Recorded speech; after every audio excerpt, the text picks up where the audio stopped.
एकदा का मुलांना शाळेला सुट्टी पडली, की ही मुलांची ना रोजची भांडणं, मारामारी ह्यामधून आहे ना एकदम ती उन्हाळ्याची सुट्टी कशी निघून जाते ना कळतच नाही. तर फ्रेंड्स तुम्हाला मला ह्या झाडातली एक गंमत दाखवायची आहे. व्हिडिओ शेवटपर्यंत पाहत राहा. तर आज ना मी सकाळी मेंदू वडे बनवले होते.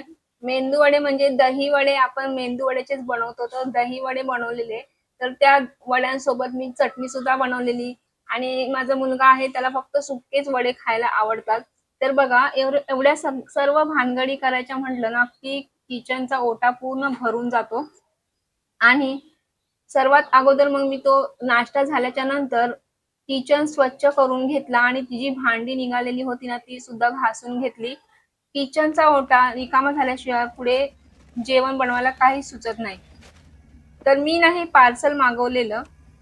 मिक्सरची भांडी होती 2 तर माझ्या मिक्सरची जी जुनी भांडी होती ना, तर त्याच्या ब्लेडची धार कमी झालेली होती. म्हणून मी ही भांडी मागवली. पण झालं असं, की ह्या भांड्यांना मी एकदाच यूज केलं, तर त्याचं ब्लेडच तुटलं. तुटलं म्हणजे काय माहिती नाही, ते एकदम टाईट होतं ब्लेड त्यामुळे कदाचित ते अ, तुटूनच गेलं.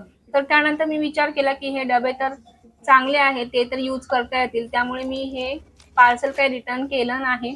तर ह्याला झाकणं सुद्धा असतात ह्या भांड्यांना म्हणून मी भांडी ठेवून आई घेतली. ए वेलचीचं पण झाड तर आलंय. त्यानंतर मला हे झाडांमधली तुम्हाला एक गंमत दाखवायची आहे, की ह्या झाडांमध्ये ना हे कसलं झाड आहे मी रे हो? सब्जाचं जे पाणी पितो ना आपण, ते त्यातलं थोडंसं सब्जा उरलेलं ते पाणी मी ह्या झाडांमध्ये टाकलेलं.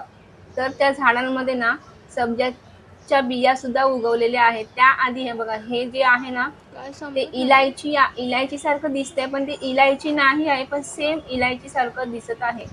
तर त्यानंतर तुम्ही पुढे बघा, की ही फुलं जी आहेत ना, तर ही सब्जाच्या झाडाची आहेत. म्हणजे सब्जा आहे ह्या फुलांमध्ये. तर मी काढून सुद्धा हे बघितलं आणि पाण्यात भिजायला टाकले. ह्याच्या आतमध्ये ज्या बारीक अशा बिया आहेत सब्जाच्या, तर त्या मी पाण्यात टाकून सुद्धा बघितल्या आणि फुगलेल्या मस्त. तर फ्रेंड्स ह्याची जी फुलं आहेत ना, दिसायला सुद्धा एकदम शो पीस सारखी दिसतात. त्यामुळे तुम्ही सुद्धा नक्की हे झाड लावून बघा. काय चाललंय? काय चाललंय दोघांचं? हा राणी, तुला एवढ्या जागा सोडून तू त्याला का चिकटायला गेलीयस?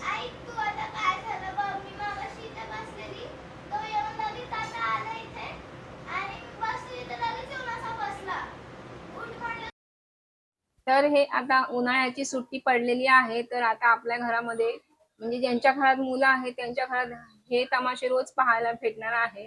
भांडणं आणि मारामारीचे. तर माहिती नाही आता उन्हाळ्याची सुट्टी संपेपर्यंत ह्यांची भांडणं किती वेळा होतील दिवसातून. तर फ्रेंड्स तुम्हाला माझा व्हिडिओ आवडला असेल तर व्हिडिओला लाईक करा आणि चॅनलला सबस्क्राईब करा. बाय.